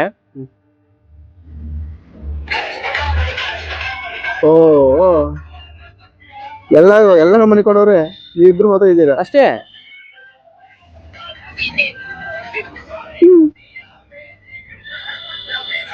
ಅಷ್ಟೇ ಫನ್ ಆಗಿ ಅಂತ ಕೆಲವು ಕಸ್ಟಮರ್ಗಳು ಅದೇ ರೀತಿ ಇರ್ತಾರೆ. ರೆಸಾರ್ಟ್ ಅವ್ರು ಬುಕ್ ಮಾಡಿದ್ರೆ, ಇದು ನೋಡಿ ನಾನು ಇಲ್ಲಿ ಮಧ್ಯದಲ್ಲಿ ನನಗೂ ಸೇರ್ಸ್ ರೆಸಾರ್ಟ್ ಬುಕ್ ಮಾಡಿರ್ತಾರೆ. ಟೋಟಲ್ ಆಗೋರು ಅದೇ ಅವ್ರ 5 ಜನ, ನಾನೊಬ್ಬ, ಅವ್ರ ಲೇಡಿ ಒಬ್ರು. ರೈನ್ ಡ್ಯಾನ್ಸ್ ಎಲ್ಲ ಇದು ನನ್ ಶೋಕಿ ನೋಡಿ ಅಲ್ಲಿ ಅವರೇ ವಿಡಿಯೋ ಮಾಡ್ತಾ ಇರೋದು. ಈ ರೀತಿ ಅಂದ್ರೆ ಕೆಲವು ಕಸ್ಟಮರ್ ತುಂಬಾ ಚೆನ್ನಾಗಿರುತ್ತೆ. ನೀವ್ ಯಾವ ತರ ಬಿಹೇವ್ ಮಾಡ್ತೀರಾ ಅವರು ಅದೇ ತರ ವಾಪಸ್ ಇದು ಮಾಡ್ಕೊಡ್ತಾರೆ. ಖಂಡಿತ ಹೌದು. ಯಾರ್ದಾದ್ರೂ ಅಷ್ಟೇ ಸರ್. ನಾನು ನಿಮ್ಗೆ ಎಷ್ಟು ಮರ್ಯಾದೆ ಕೊಡ್ತೀನಿ, ನನಗೆ ಅಷ್ಟು ಮರ್ಯಾದೆ ಕೊಡ್ತೀನಿ. ಕೆಲವು ನನ್ನ ಮಕ್ಕಳೆಲ್ಲ ನೋಡಿದೀನಿ ನಾನು, ನನ್ನನ್ನ ಬೇರೆ ರೀತಿಲಿ ಪೋಟ್ರೆ ಮಾಡ್ತಾ ಇದಾರೆ. ಅವ್ರಿಗೆಲ್ಲ ನಾನು ಹೇಳೋದು ಒಂದೇ ಮಾತು, ನೀನ್ ಏನೇ ಕಾಲ್ ಎಳಿಯಕ್ ಪ್ರಯತ್ನ ಪಟ್ರು ನೀನ್ ನನ್ನ ಕಾಲ್ ಕೆಳಗಡೆ ಇದೆಯಾ ಮಗ, ಜ್ಞಾಪನ ಇಟ್ಕೋ. ನಾನು ಇಲ್ಲಿ ಇಟ್ಕೊಂಡಿದ್ದೆ, ಇಲ್ಲಿಂದ ಜಾರಲ್ಲಿ ಬಿದ್ದಿದ್ಯಾ, ನೀನ್ ಇನ್ಮೇಲೆ ಅಲ್ಲೇ ನಿನ್ ಜಾಗ. ಇನ್ನ ನಾನು ಎದ್ದು ಬತ್ತೀನಣ್ಣ, ನಿನ್ ಅಣ್ಣ ಅಣ್ಣ ಅನ್ಕೊಂಡ್ ಬತ್ತೀನಣ್ಣ, ಸಾರಿ ಅಣ್ಣ ಅಂತ ಬಂದ್ರೆ ನಿನ್ನ ಹತ್ರಕ್ಕೂ ಬರಕ್ಕಾಗಲ್ಲ. ನೀನು ನಾನು ಎಕಡೆ ಇಡೋ ಜಾಗದಲ್ಲಿ ಇಟ್ಬಿಟ್ಟಿದ್ದೀನಿ ಆಲ್ರೆಡಿ. ಒಂದ್ಸಲ ನಂಬಿಕೆ ಕಳ್ಕೊಂಡ್ರೆ ಮುಗೀತು. ಸುಮಾರು ಜನ ಸರ್ ಈಗ ನಾನೆಲ್ಲ ಈಗ ಮೊದಲು ಸರ್ ನಾನು ಬೇರೆಯವ್ರದೆಲ್ಲ ಇನ್ಸ್ಟಾಗ್ರಾಮ್ ನೋಡ್ಬೇಕಾದ್ರೆ ಎಲ್ಲ ಪಬ್ಲಿಸಿಟಿ ಆಗಿದ್ದಾಗ ಏ ಬಿಡು ಅವ್ರು ಒಳ್ಳೆ ದುಡ್ಡು ಮಾಡ್ತಾ ಇದಾರೆ ಹಾಗೆ ಹೀಗೆ ಅಂತ ನಾನು ಅನ್ಕೊಂತಾ ಇದ್ದೆ. ನಾನು ಯಾವಾಗ ವಿಡಿಯೋ ಸ್ಟಾರ್ಟ್ ಮಾಡಿದೆ ಸರ್ ಕಲೆಗೆ ಬೆಲೆ ಇಲ್ಲ ಅದರಲ್ಲಿ, ಓಪನ್ ಆಗಿ ಹೇಳ್ತೀನಿ. ಈಗ ನೋಡಿ, ಈಗ ನಾನು 2 ವರ್ಷದಿಂದ ಎಷ್ಟು ಸ್ಟ್ರಗಲ್ ಪಡ್ತಾ ಇದ್ದೀನಿ. 83,000 ಜನ ಫಾಲೋವರ್ಸ್. ನಿನ್ನೆ ಮೊನ್ನೆ ಬಂದಂತವ್ರು ಅಮುಕ ಅಂತ ಅವನು ಫೇಮಸ್ ಆದ. ಹೂವಿನ ಬಾಡದಂತೆ ಅಂದು ಅವಳು ಫೇಮಸ್ ಆದ್ಲು. ಅದ್ರಲ್ಲಿ ಒಬ್ಬ ಫೇಮಸ್ ಆಗಿದ್ದು ಅಂದ್ರೆ ನಂದೀಶ್ ಅಂತ ಮೈಸೂರು ಹುಡುಗ ಡ್ಯಾನ್ಸ್ ಮಾಡಿದ್ದಾರೆ. ಅಂತವ್ರನ್ನ ಪ್ರತಿಭೆಗಳನ್ನ ಫೇಮಸ್ ಮಾಡಿ ಒಬ್ಬ ಡ್ಯಾನ್ಸರು, ಬರೋ ಹುಡುಗ, ತಂದೆ ಇಲ್ದಾರ ಹುಡುಗ ಅಂದ್ರೆ ತಂದೆ ಅಲ್ಲ ಇರ್ಬೋದೇನೋ ಅವ್ರಿಗೆ, ಅದೇ ತಂದೆ ತಾಯಿ ಅವ್ರ ಮನೆ ಕಡೆ ಬಡಿಸ್ತಂದು ಅಂತ ಹುಡುಗರು ಮಕ್ಳುಗಳನ್ನ ಬೆಳೆಸಿ ನಮ್ಗೆ ಖುಷಿ. ನಾನು ಒಂದು ವಿಡಿಯೋ ಮಾಡೋದು ಹತ್ತತ್ರ 1.2 ಮಿಲಿಯನ್ ಹೋಗಿದೆ ಹೌದು ವ್ಯೂಸ್ ಇನ್ಸ್ಟಾಗ್ರಾಮ್ ಅಲ್ಲಿ. ಪುಣ್ಯ ಅಂತ ಇರ್ಬೋದು ಹುಡುಗಿ. ಈಗ ನೋಡಿ ಪಾಪ ಆ ಹುಡುಗನ ಜೊತೆ ನಾರ್ಮಲ್ ಆಗಿ ಡ್ಯಾನ್ಸ್ ಮಾಡಿದಾಳೆ ಕ್ಯಾಶುವಲ್ ಆಗಿ, ಅದನ್ನು ಪೋರ್ಟ್ರೇ ಮಾಡಿದ್ದಾಳೆ. ಅವ್ರ ಫ್ಯಾಮಿಲಿ ಅವ್ರೆಲ್ಲ ಕೇಳ್ತಾರಂತೆ ಏನೋ ಹುಡುಗನ್ ಲವ್ ಮಾಡ್ತಾ ಇದೆಯಾ ಮತ್ತೆ ಅವ್ರಿಗೆ ಪಾಪ ಮೆಸೇಜ್ ಆಗ್ತಾವಲ್ಲ ಕೇಳ್ತಾವ ಬ್ರದರ್ ಹಿಂಗೆಲ್ಲ ಅಂದ್ರೆ ಬ್ರದರ್ ಅಂತ ತಲೆ ಕೆಡಿಸ್ಕೋಬೇಡಮ್ಮ ನಿಂದ ಏನೈತಿ ಜೀವನ ಮಾಡು. ಲೈವ್ ಆಗಿ ನಾನು ಮೆಸೇಜ್ ಹಾಕಿರೋದು ಇದೆ. ಎಲ್ಲ ಫ್ಯಾಮಿಲಿ ಅವ್ರೆಲ್ಲ ಇದು ಮಾಡೋದು ಅಂದ್ರೆ ತಲೆನೇ ಕೆಡ್ಸ್ಕೊಳಕ್ ಹೋಗ್ಬೇಡ ಅದ್ರ ಬಗ್ಗೆ, ನಿಂದ ಏನೈತಿ ನಿನ್ ಜೀವನ ಮಾಡು ಅಷ್ಟೇ ನಾನು ಹೇಳೋದು. ಓಕೆ ಬ್ರದರ್ ಆಯ್ತು ಅಂತ ನಾನು ಮಾಡಿದಾಗ್ಲೇ thank you so much brother ಅಂತ ವಿಡಿಯೋ ಕಮೆಂಟ್ಸ್ ಹಾಕಿ. ನನಗೆ ಗೊತ್ತಿಲ್ಲ ಹುಡುಗಿ ಅಂತ ಅದು, ಅವನು ಹಾಕಿದ್ದ ನಂದೀಶ್ ಸರ್. ಇಷ್ಟೊಂದೆಲ್ಲ ಕಷ್ಟ ಇರುತ್ತೆ ಒಂದು ಡ್ರೈವಿಂಗ್ ಫೀಲ್ಡ್ ಅಂದ್ಮೇಲೆ ಎಲ್ಲ ಕಷ್ಟ ಇರುತ್ತೆ. ಜೀವನ ನಡೆಸ್ಕೊಂಡು ಹೋಗ್ಬೇಕು. ಒಟ್ಟಲ್ಲಿ ಇನ್ನು ಮುಂದೆ ಬರೋಂತ ಡ್ರೈವರ್ಗಳಿಗೆ ತುಂಬಾ ಕಷ್ಟ ಇದೆ. ಯಾರು ಡ್ರೈವಿಂಗ್ ಫೀಲ್ಡ್ ಆಲ್ಮೋಸ್ಟ್ 90% ಬರಕ್ ಹೋಗ್ಬಿಡಿ. ಏನೋ 10% ಬರ್ತೀರಾ ಅಂದ್ರೆ ನಿಮ್ಗೆ ಬ್ಯಾಕ್ ಗ್ರೌಂಡ್ ಸಪೋರ್ಟ್ ಅಥವಾ ನಿಮ್ಗೆ ಇಲ್ಲಿ ಯಾರು ಗೊತ್ತಿರೋಂಥವ್ರು ಇದ್ರೆ ಬನ್ನಿ ಮಾಡಿ. ಅದ್ ಬಿಟ್ರೆ ಯಾರು ಬರಕ್ ಹೋಗ್ಬೇಡಿ ಅಷ್ಟೇ. ಇಷ್ಟ ಹೇಳಕ್ ಇಷ್ಟ ಬೀಳ್ತೀರಾ ಅಷ್ಟೇ ಅಣ್ಣ. ಅಂದ್ರೆ ಡ್ರೈವಿಂಗ್ ಫೀಲ್ಡ್ ಯಾರು ಬರ್ಬೇಡ ಅಂತ ಹೇಳ್ತೀರಾ? ಬರ್ಬೇಡ್ರಿ, ಯಾರು ಬರ್ಬೇಡ್ರಿ. ನಾನು ಈಗಲ್ಲ ನೀವ್ 10 ಸಾರಿ ಕೇಳಿದ್ರೆ ನಾನು ಹೇಳೋದು ಒಂದೇ ಮಾತು, ಡ್ರೈವಿಂಗ್ ಫೀಲ್ಡ್ ಯಾರು ಬರಕ್ ಹೋಗ್ಬೇಡಿ. ಈಗ ಇರೋಂಥವ್ರು ಮಾಡ್ಕೊಂಡು ಹೋಗ್ತಾ ಇದ್ರೆ ಮಾಡ್ರಿ. ನಿಮ್ ಮನೆ ಪರಿಸ್ಥಿತಿಗಳು ತುಂಬಾ ಹದಗೆಡ್ತು, ನಾನು ಮಾಡ್ಲೇಬೇಕು ನನಗೆ ಇರೋದು ಇದೊಂದೇ ಆಪ್ಷನ್ ಅಂದ್ರೆ ಬನ್ನಿ. ಓಕೆ, ಬರ್ಬೇಡಿ ಅಂತ ಹೇಳಲ್ಲ. ಕಷ್ಟಪಟ್ಟು ಮಾಡ್ತೀಯ ಅಂದ್ರೆ ಬನ್ನಿ. ಡ್ರೈವಿಂಗ್ ಲವರ್ ಆಸ್ಟ್ರಾಕ್ ಬೇಡ, ಕಷ್ಟ ಬಿದ್ದು ಹೊಡಿತೀರ ಅಂದ್ರೆ ಬನ್ನಿ. ಹೌದು, ಇವಾಗ ಒಂದು ಫ್ಯಾಷನ್ ಅಲ್ಲ ಅದು. ನಾವು ಡ್ರೈವಿಂಗ್ ಲವರ್ಸ್ ಅದು ಬೇಡ, ತುಂಬಾ ಇಷ್ಟ. ನಾನು ಅದಕ್ಕೆ ಆಮೇಲೆ ಇನ್ನೊಂದು, ಈ ಟ್ರಾಫಿಕ್ ಅಲ್ಲೆಲ್ಲ ಹೆಂಗ್ ಇದು ಮೇನೇಜ್ ಮಾಡ್ತೀರಿ ನೀವು? ದೊಡ್ಡ ಗಾಡಿ ಇಟ್ಕೊಂಡು ಓಡಾಡ್ತೀರಾ, ಚಿಕ್ಕ ಗಲಿಯೆಲ್ಲ ಹೋಗ್ತಿರ್ತೀರಾ, ಕಷ್ಟ ಇದೆ, ಹೆಂಗೆಲ್ಲ ಮೇಂಟೈನ್ ಮಾಡ್ತೀರಾ ಸರ್? ಎಷ್ಟೋ ಸರಿ ಗಾಡಿಗೂ ಸ್ಕ್ರಾಚ್ ಆಗುತ್ತೆ, ಎದೆ ಹೊಡೆದಂಗ ಆಗುತ್ತೆ. ಅಷ್ಟೊಂದು ಬಂಡವಾಳ ಗಾಡಿಗಳಿಗೆ ಬಂಡವಾಳ ಹಾಕಿದಾಗ ಈ ETS ತಗೊಂಡೋಗಿ ನಾವು ಒಂದು ಸಾಲಿಗ್ರಾಮ, ಇದು ಹಳ್ಳಿ ಮೈಸೂರಲ್ಲಿ ಒಂದು ಮದ್ವೆ ಇತ್ತು, ನಮ್ಮ ರಿಲೇಷನ್ ದೇನೆ. ಆಕ್ಚುಲಿ ಆ ರಿಲೇಷನ್ ಅವರು ನನಗೆ ಒಂಥರ ಬೇರೆ ತರ ಮಾತಾಡಿದ್ದಾರೆ, ನನ್ನನ್ನ ಕೀಳಾಗೂ ನೋಡಿದಾರೆ ಅವರು. ನಾನು ತಲೆ ಕೆಡಿಸ್ಕೊಳ್ಳಿ. ಅವತ್ತು ನಮ್ಮ ಅಮ್ಮ ಕರ್ಕೊಂಡು ಹೋಗ್ಬೇಕಾಯ್ತು, ಹೋಗಿದ್ದೀನಿ ಬಂದಿದ್ದೀನಿ ಅಷ್ಟೇ. ಬಂದ್ರೆ ಹಬ್ಬ ಬಿಟ್ರೆ ಬಿಡೋ ಅನ್ನೋ ಮಟ್ಟಿಗೆ ಮಾತಾಡಿದ್ರು. ಅವತ್ತು ಬೇಜಾರಾಗೋಯ್ತು. ಗಾಡಿ ಹಿಂಗ್ ನಿಲ್ಸ್ಬಿಟ್ಟು ಹೋಗಿದ್ದೆ, ಯಾರೋ ರಿವರ್ಸಲ್ ಹೊಡೆದ್ಬಿಟ್ಟು ಗುದ್ಬಿಟ್ಟು ಹೋಗಿದ್ದೆ. ಇಂಡಿಕೇಟರ್, ಬಂಪರ್ ಎಲ್ಲ ಕಟ್ಟಾಗಿ ಎಷ್ಟು ಟೂರಿಯೋದು ಅಂದ್ರೆ ಸಿಕ್ಬಿಟ್ಟಿದ್ರೆ ನಾಯಿ ಹೊಡೆದಂಗೆ ಹೊಡೆದ್ಬಿಡೋಣ ಅನ್ಸ್ಕೊಬೋದು. ಯಾಕೆಂದ್ರೆ ಅದನ್ನ ಕಷ್ಟಪಟ್ಟಷ್ಟು ಕ್ಲೀನ್ ನೋಡ್ಕೊಂತ ಇರ್ತೀವಿ. ಹೌದು, ಅದನ್ನ ಯಾರೊಬ್ಬ ಬಂದ್ಬಿಟ್ಟು ಅಟ್ಲೀಸ್ಟ್ ಗುದ್ದದ ಅಲ್ವಾ, ಏನೋ ಅಂತ ಆಗೈತೆ ಅಂತ ಬಂದು ಸಾರಿ ಅಣ್ಣ ಹಿಂಗ್ ಆಗೈತೆ ಅಂತ ಹೇಳಿದ್ರೆ ಏನಾರು ಮಾಡ್ಬೋದು. ಗುದ್ಬಿಟ್ಟು ಹೋಗಿದ್ದಾಗ ಹಿಂಗ್ ಅನ್ಸ್ಬೇಕು, ಕಷ್ಟ. ಅದೇ ನಮ್ಗೆ ಅನ್ನ ಕೊಡ್ತಿರೋದು ಅದು ತಾಯಿ ಲೆಕ್ಕಾಚಾರದಲ್ಲಿ. ನಾನು ಈಗಲೂ ಎರಡಕ್ಕೂ ಒಂದೊಂದು ಹೆಸರು ಇಟ್ಕೊಂಡಿದ್ದೀನಿ. ಬೇಬಿ ಡಾರ್ಲಿಂಗ್ ಅಂತ ಕರಿತೀನಿ ನಾನು. ಯಾವ್ದು ಸರ್ ಬೇಬಿ? ಇದರಲ್ಲಿ ಇದು ಬೇಬಿ, ಸಣ್ಣದು ಬೇಬಿ, ದೊಡ್ಡದು ಡಾರ್ಲಿಂಗ್. ಇನ್ನೊಂದು ಇತ್ತು ಸ್ವೀಟಿ ಅಂತ. ಡಿಸೈರ್.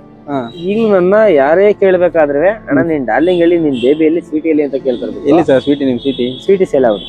ಯಾಕೆ ಸರ್ ಮಾರ್ಬಿಟ್ರಿ? ಅಂದ್ರೆ ಅದು ಬಂದ್ಬಿಟ್ಟು ಗಾಡಿ ಸಕಾಲಾಗಿತ್ತು, ನಾನ್ ಸ್ವಲ್ಪ ಬಂದ್ ಹೈಟ್. ನಮ್ಗೇನಂದ್ರೆ ಸೀಟ್ ಕಂಫರ್ಟಬಲ್ ಆಗಿರ್ಬೇಕು. ಓಕೆ, ಬ್ಯಾಕ್ ಹೇಳ್ಕೊಂಡ್ಬಿಡ್ತೀನಿ ಪೂರ್ತಿ. ಬ್ಯಾಕ್ ಹೇಳ್ಕೊಂಡ್ರೆ ಕಸ್ಟಮರ್ಗೆ ಕಂಫರ್ಟಬಲ್ ಇಲ್ಲ, ನನಗೆ ಫ್ರಂಟ್ ಹೇಳ್ಕೊಂಡ್ರೆ ನನಗೆ ಓಡ್ಸಕ್ ಕಂಫರ್ಟಬಲ್ ಆಗಲ್ಲ. ಫಸ್ಟ್ ಪ್ರಿಫರೆನ್ಸ್ ಬಂದ್ಬಿಟ್ಟು ನಾವು ಡ್ರೈವರ್ ನೋಡ್ಬೇಕು ಗಾಡಿ ಓಡಿಸೋದಕ್ಕೆ 100%. ಯಾಕಂದ್ರೆ ಗಾಡಿ ಮೇನ್. ಅದಕ್ಕೆ ನಾನೇನ್ ಮಾಡಿದೆ, ಅದನ್ನ ಕೊಟ್ಟು ಯಾವ್ದು ಬೇಡ ನನ್ನ ಕೃಷ್ಣ ಓಡಿಸ್ಕೊಂಡ್ರಣ ಅಂತ ಸುಮ್ಮನೆ ಡಾರ್ಲಿಂಗ್ ನ. ಇದೊಂಥರ ಅಚಾಜನಕವಾಗಿ ಬಂದಿದ್ದು ಬೇಬಿ, ಯಾರಿಗೂ ಕೊಡ್ಸಿದ್ದೆ, ಅಚಾಜನಕವಾಗಿ ಬಂತು. ಸುಳ್ಳು ಹೇಳಲ್ಲ, ಉದ್ಧಾರ ಮಾಡ್ತಾ ಇದ್ದೆ. ಇವಾಗ ಹೆಂಗಿದೆ ಸರ್ ನಿಮ್ ಡ್ರೈವಿಂಗ್ ಫೀಲ್ಡ್? ಅದೇ ನಿಮ್ ಲೈಫ್ ಹೆಂಗಿದೆ ಇವಾಗ? ಲೈಫು ಕಷ್ಟ ಇದೆ, ಸ್ವಲ್ಪ ಒಂದಷ್ಟು ಸಾಲ ಮಾಡಿದ್ದೀನಿ ನಾನು. ನಿಮ್ಗೆ ಇನ್ಸ್ಟಾಗ್ರಾಮ್ ಆಗಿರ್ಲಿ ಇಲ್ಲ ಸೋಷಿಯಲ್ ಮೀಡಿಯಾನ ಬಿಟ್ಬಿಟ್ಟು ಓನ್ಲಿ ನಿಮ್ ಡ್ರೈವಿಂಗ್ ಫೀಲ್ಡ್ ಕಷ್ಟ ಆಗಿದೆ. ಸಾಲ ಮಾಡಿದ್ದೀನಿ. ಓಕೆ, ಸಾಲ ಮಾಡಿರೋದು ತೀರಿಸ್ತಾ ಇದ್ದೀನಿ. ಎಷ್ಟೊಂದಷ್ಟು ಸ್ಟ್ರಗಲ್ ಇದೆ. ಕೆಲವರು ಬೇರೆ ತರನೇ ಮಾತಾಡ್ತಾರೆ. ಹ್ಮ್ ಅವ್ರಿಗೆಲ್ಲ ನಾವು ತಲೆ ಕೆಡ್ಸ್ಕೊಳಕ್ ಹೋಗ್ತಾ ಇಲ್ಲ. ಹ್ಮ್ ಒಂದಷ್ಟು 2-3 ಲಕ್ಷ ಸಾಲ ಇದೆ ಹ್ಮ್ ನಂದು ಪರ್ಸನಲಿ ಆಗಿ, ಗಾಡಿಗಳು ಬಿಟ್ಟು. ಹ್ಮ್ ಅಂದ್ರೆ ಆ ಟೈಮಲ್ಲಿ ನಾನು ಯಾವ್ದೋ ಒಂದು ಬ್ಯಾಡ್ ಟೈಮಲ್ಲಿ ಸ್ವಲ್ಪ ಸಾಲ ಮಾಡ್ಕೊಂಡಿದ್ದೀನಿ. ಹ್ಮ್ ಅವ್ರುಗಳಿಗೆ ಕೊಡಕ್ಕಾಗಿಲ್ಲ. ಹ್ಮ್. ಕೊಡ್ತೀನಿ, ಸಾಲ ನಿಮ್ದು ಕೊಡಲ್ಲ ಅಂತ ಹೇಳಲ್ಲ. ರಿಸೀವ್ ಮಾಡಿದೀನಿ, ಮಾತಾಡಿದೀನಿ. ಬಟ್ ನೀವು ಬೇರೆ ಹತ್ರ ಮಾತಾಡ್ಬೇಕಾದ್ರೆ ಅವೆಲ್ಲ ನಮ್ ಕಿವಿ ಬಿದ್ದಿರುತ್ತೆ.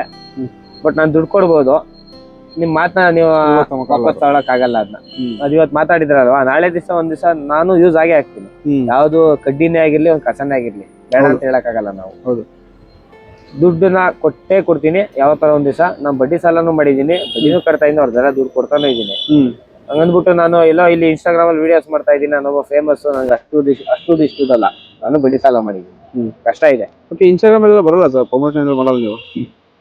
ಸರ್ ನಾರ್ಮಲ್ ಆಗೇನೆ, ಏನಿಲ್ದೇನೆ ದಿಸದ ದುಡಿಮೆ ಇಸ್ಕೊಂಡು ಪ್ರಮೋಷನ್ ಮಾಡೋದ್ರೂ ಕೆಲವು ನನ್ನ ಮಕ್ಕಳು ಟಾರ್ಗೆಟ್ ಮಾಡ್ತಾರೆ. ಹೆಂಗೆ? ಅವ್ನು ಪ್ರಮೋಷನ್ ಮಾಡ್ತಾ ಇದ್ದಾನೆ ಅಂದ್ರೆ ನನ್ನ ಒಂದೇನಾರ ಸಿಗಾಕೊಬೇಕು, ಒಂದೇನೋ ಒಂದ್ ತಪ್ಪು ಕಂಡು ಹಿಡಿಬೇಕಲ್ಲಿ, ಆಗ ಒಂದು ಹಾಕೊಂಡ್ರೆ ಟ್ರೋಲ್ ಮಾಡ್ಬೇಕು. ಏನಕ್ಕಾಗಿ ಇವೆಲ್ಲನ? ಸರ್ ಒಬ್ರು ಬೆಳಿತಾ ಇದಾರೆ ಕಾಮನ್. ಕಾಮನ್ ಇರ್ತದೆ, ಓಕೆ. ನೀವು ಇದನ್ ಮಾಡ್ತೀರಾ, ಅವ್ರ ಹೆಂಗ್ ಬಂದ್ ನಿಮ್ಗೆ ನಡೀತಾರಂತ?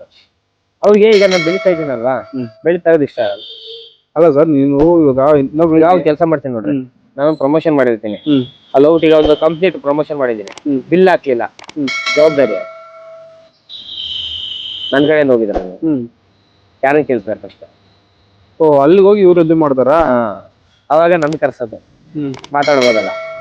ಈ ತರ ಎಲ್ಲ ಟಾರ್ಗೆಟ್ ಹಾಕೊಂಡಿದ್ದಾರೆ. ಕೆಲವು ಮಾತುಗಳು ನನಗೆ ಬಂದಿದೆ, ಬಟ್ ನಾನು ಅದಕ್ಕೇನೆ ಇವತ್ತವರೆಗೂ ನನಗೆ ನಂಬಿಕೆ ಇರೋದು ಮಾತ್ರ ಪ್ರಮೋಟ್ ಮಾಡ್ತೀನಿ. ನಾನು ಕೆಲವರಿಗೆ ಫ್ರೀಯಾಗೂ ಪ್ರಮೋಷನ್ ಮಾಡಿದ್ದೀನಿ, ಕೆಲವರಿಗೆ ನಾನು ದಿವಸ ದುಡಿಮೆ ಮಾತ್ರ ಇಸ್ಕೊಂಡು ಪ್ರಮೋಷನ್ ಮಾಡಿದ್ದೀನಿ.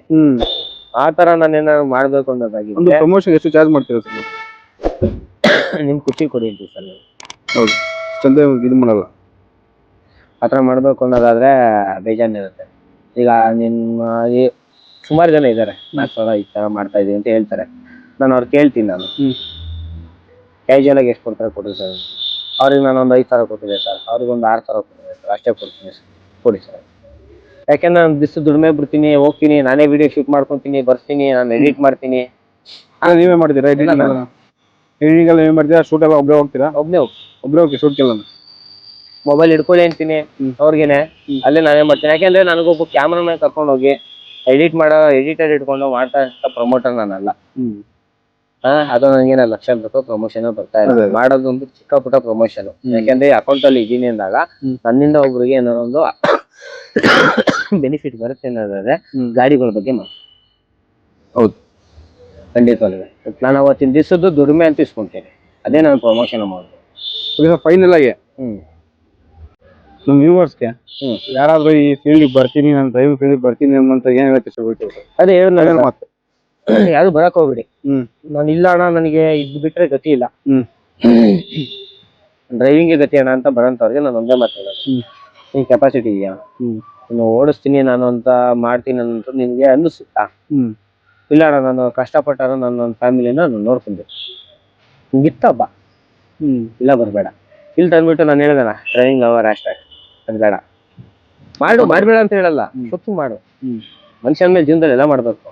ನಾನು ಇವತ್ತರೆಗೂ ನಾನು ಶೊತ್ತು ಮಾಡಕ್ ಆಗ್ತಾ ಇಲ್ಲ. ಸೀರಿಯಸ್ ಆಗಿ ಕಮಿಟ್ಮೆಂಟ್ ಹಂಗಿದೆ. ನನಗೆ 30 ವರ್ಷ ಈಗ, ಮದುವೆ ಆಗಿಲ್ಲ. ಕೆಲವರು ಕೇಳ್ತಾರೆ ಯಾಕಿಂದ ಮದುವೆ ಆಗಿಲ್ಲ, ಮದುವೆ ಆಗು ಅಂತಾರೆ. ಸರ್, ಕಟ್ಕೊಂಡ್ ಬಂದವಳಿಗೆ 2 ತುತ್ತು ಅನ್ನ ಹಾಕೋ ಯೋಗ್ಯತೆ ಇಲ್ಲ ಅಂದ್ಮೇಲೆ ಕಟ್ಕೊಂಡ್ ಬಂದಿ ಅಂತ. ಹೌದು, ತುಂಬಾ ಕಷ್ಟ ಸರ್. ಈಗಿನ ಜನರೇಷನ್ ಚೇಂಜ್ ಆಗಿದೆ.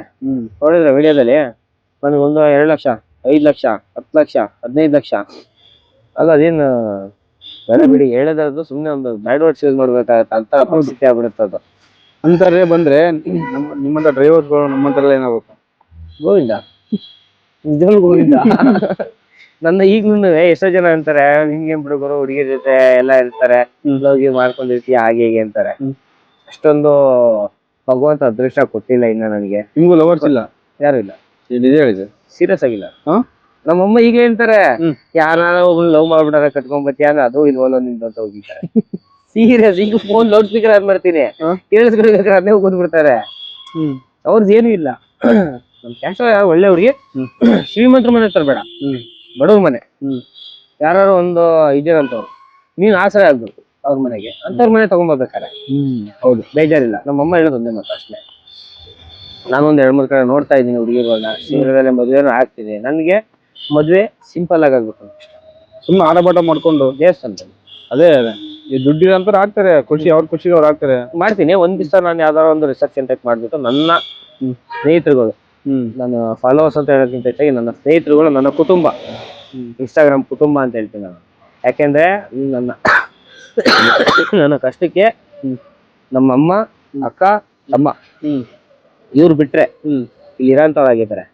ಇನ್ಯಾರು ಆಗಿದ್ದಾರೆ ಸರ್, ಇಲ್ಲ ಅಂತ ಹೇಳಲ್ಲ. ನಮ್ಮ ಫ್ಯಾಮಿಲಿ ಆಗಿದ್ದಾರೆ ಸರ್. ಬಂದು ಒಂದು 10,000 ಕೊಟ್ಬಿಟ್ಟು ನಾನು ನಿನಗೆ ಹೋಗು ಏನೋ ಮಾಡ್ಕೊಂಡೋದಲ್ಲ, ಜೊತೆ ಕೈ ಹಿಡಿದು ನಾನು ಇದೀನಿ ನಡಿ ಅಂತಾರೆ ಗೊತ್ತಾ. ಅಂಥವ್ರು ಆಡಿದ್ದು ಕೆಲವು ಜನ, ಅದೇ ಆಡಿರೋರು ತುಂಬಾ ಜನ. ಅದು ಯಾರು ಅಂತ ಅವ್ರಿಗೆ ನನ್ನ ವಿಡಿಯೋ ನೋಡಿದವ್ರಿಗೆ, ನನ್ನ ಫ್ಯಾಮಿಲಿ ಯಾರು ನೋಡ್ತಾರೆ ಅವ್ರಿಗೆ ಅರ್ಥ ಆಗುತ್ತೆ.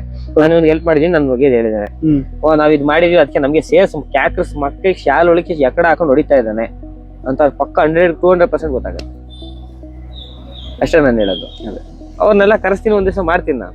ಒಂದ್ 2 ಲಕ್ಷ-3 ಲಕ್ಷ ಖರ್ಚಲ್ಲಿ ಬೇಕಾರೆ ದುಡ್ಡು ಮಾಡ್ಕೊಂತೀನಿ. ಅದ ಚೀಟಿ ಗೀಟಿ ಹಾಕ್ಬಿಟ್ಟು ಒಳ್ಳೆ ನಾನ್ ವೆಜ್ ಒಂದಷ್ಟು ಕುಂಟಾಲ್ ಮಟನ್ ಹೊಡಿಸ್ಬಿಟ್ಟು ಬನ್ನಿ ಎಲ್ಲಾರು ಅಂತೀನಿ. ಒಂದ್ 3,000 ಜನ ಸೇರ್ಸತ್ತಾರ, ಎಲ್ಲರಿಗೂ ಅಡಿಗೆ ಮಾಡಿಸ್ಬಿಟ್ಟು. ದೊಡ್ಡದಾಗಿ ಮಾಡ್ಬೇಕು ನೀವು ಫಂಕ್ಷನ್ ಅಲ್ಲಿ. ಅದನ್ನ ಸಣ್ಣ ಪುಟ್ಟ ಫಂಕ್ಷನ್ ಮಾಡೋದು ಆಗಲ್ಲ. ನಾನು ಮಾಡಿದ್ರೆ ಈಗ ಸರ್ ಮೊನ್ನೆ ಯಾವ್ದೋ ಒಬ್ಬ ಹಿಂಗೆ ನಮ್ಮ ಸ್ನೇಹಿತರಿಗೆ ಕೇಳಿದೆ, ಮದುವೆ ಆಗ್ಬೇಕಾರೆ ನೀವು ಹುಡುಗಿ ಮನೆಗೆ 1 ಲಕ್ಷ-2 ಲಕ್ಷ ದುಡ್ಡು ಕೊಟ್ಬಿಡ್ರಿ ಅಂತ.